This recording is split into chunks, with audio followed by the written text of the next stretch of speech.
This barren land has been the focus of a fierce debate for almost 30 years. The Arctic National Wildlife Refuge, or ANWR, is 19.5 million acres, but the 1.5 million acre coastal plain has an estimated 10 billion barrels of oil, which the Clinton administration called the largest unexplored onshore deposit in the U.S. Kaktovik, on a small island nearby, is the only community in the area home to some 300 Eskimos. They would obviously be the most concerned about the potential impact of oil exploration, but many are in favor.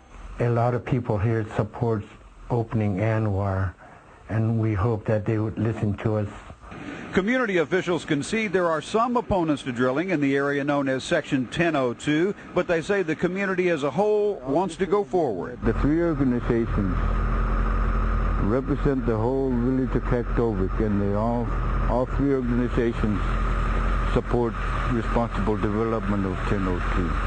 Unemployment here is about 50%. Kaktovik is above the Arctic Circle, so winters are harsh with temperatures of 30 below or worse. And many locals are now struggling to pay their heating bills. But officials say they still wouldn't approve oil exploration if they weren't confident their way of life would be preserved. We feel that it can be done in a safe manner.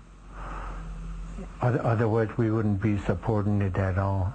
One reason many of the people who live here are in favor of oil exploration is because the industry has told them they can drill for oil using no more than 2,000 acres of the 19.5 million in ANWR. Local officials point to an installation about 100 miles away called Alpine, which sits on 97 acres of land but taps 40,000 acres of underground oil using directional drilling and bringing in 120,000 barrels a day. In fact, when the debate first started, it took 20 acres to access 1 square mile of underground oil. Now it only takes 6 acres on the surface to drill out as far as 8 miles underground. Today's footprint, the physical impact to the environment, is substantially smaller than it was just a decade or two ago. But environmentalists are unimpressed and find the possibility of oil production in ANWR downright offensive. You know, I've stood on those mountains, and if I stood on those mountains with an oil field, in my view, it would be an obviously entirely different experience. The wilderness would be gone forever.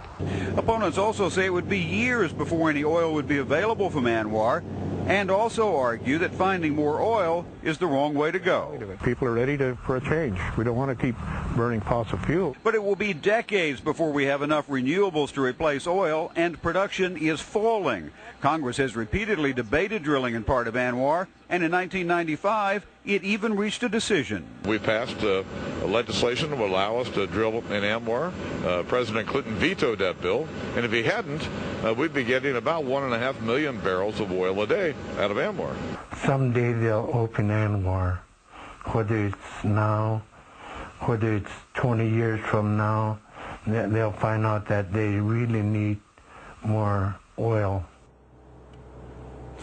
We're back in Fairbanks now, Britt. You know, Congress back in 1980 declared 17 million acres of ANWR a wilderness, but not the 1.5 million acres along the coast. Even then, the democratically controlled Congress was thinking about the oil there, and 30 years later, still talking about it. Britt? Jim, thank you.